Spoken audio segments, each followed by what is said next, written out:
थे, भगवान विष्णु भी बड़े तेज है, भगवान कृष्ण। भगवान विष्णु ने कहा नारद जाओ और किसी एक तुम्हारे बढ़िया भक्त को ले आओ, चाहे उसने पाप भी किए होंगे ना तो भी मैं उसको अपने धाम में फ्री में बुला लूंगा। कहते ठीक है, मेरा एक बहुत अच्छा मित्र है कैलाश, अच्छा जाते हैं उसके पास। गए नारद जी। नारद जी ने बोला कैलाश चलो तुम्हारे लिए खुला ऑफर है, और भगवान विष्णु कह रहे किसी को भी ले आओ, द्वार खुले हुए। कहते हैं अच्छा ठीक है। तो कैलाश बोलते हैं थोड़े अभी थोड़े हमारे बच्चे हुए, थोड़े बड़े हो जाए, वैसे ही हम आपके संग चलेंगे, कुछ वर्ष और। कहते ठीक है। अब कुछ समय के बाद फिर आते हैं।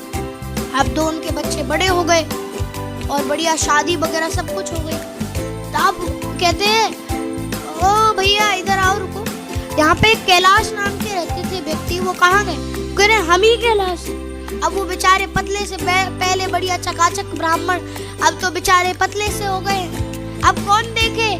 कहते अच्छा चलो अब क्या करोगे, अब तो तुम्हारी मरने की हालत है, चलो अब भगवान के नाम। तो कहते नहीं, अरे महाराज ये बच्चे अभी समझदार नहीं है, इनका बड़े हो गए, विवाह हो गया, अभी समझदार नहीं। कहते ठीक है फिर आएंगे। फिर आते हैं कुछ समय बाद कहते हैं यहाँ पे वो एक पतले से बाबा रहते थे, कैलाश जी कहाँ गए? कहते हैं वो तो मर गए। अच्छा वो मर गए, कहाँ गए? तभी आँख बंद करके देखते उनके सामने कुत्ता बना खड़ा। बोलते अरे कैलाश अब तो तुम कुत्ते बन गए हो, कुक्कुर बन गए हो, अब क्या करोगे? छोड़ो और चलो। कहते हैं अरे महाराज ये पोता पोती हो गए हैं, पर इनको अब दिमाग नहीं है, ये खिड़की दरवाजे खुले रखते हैं, कभी चोर आएगा तो थोड़ी रक्षा कर लूं इनकी, फिर चलता हूँ। अच्छा तो फिर अगली बार आते हैं। कहते हैं वो यहाँ पे एक कुत्ता था, वो कहाँ गया? वो आपके दादाजी थे। अरे हमारे दादाजी कुत्ता? क्या बोल रहे हैं, वो कुत्ता बच चुका?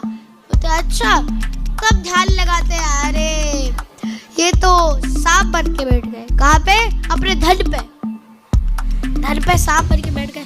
अब आई नारद जी को गुस्सा। नारद जी ने कहा अरे सांप सांप सांप सांप। सारे घर वाले बाहर आ जाते, कहते कहाँ पे? तो कहते हैं देखो उस साइड जाओ, तुम्हारे घर के कोने में एक घड़ा है, उस पे एक सांप है, उसमें धन है, उसके ऊपर एक सांप है। तो अच्छा वो जाते हैं, सच में सांप है। अब वो कौन था? उन्हीं के दादाजी थे। अब यहाँ से पोता एक मूसल लेके आया, पोती लाठी लेके आई, लाठी सब ले आए, और सबने इतना मारा वो उनकी हड्डी पसली टूट गई। वो अब काट तो सकते नहीं थे, उन्हीं के परिवार वाले थे। अब काटेंगे तो क्या होगा? मेरे ही घर का तो नुकसान होगा। अब मारते भी नहीं, अंत में आत्मा जब निकलती है ऊपर पहुंचते हैं, नारद जी से कहते हैं अब चलो। नारद जी कहते हैं क्यों? जब से समझ में नहीं आई थी,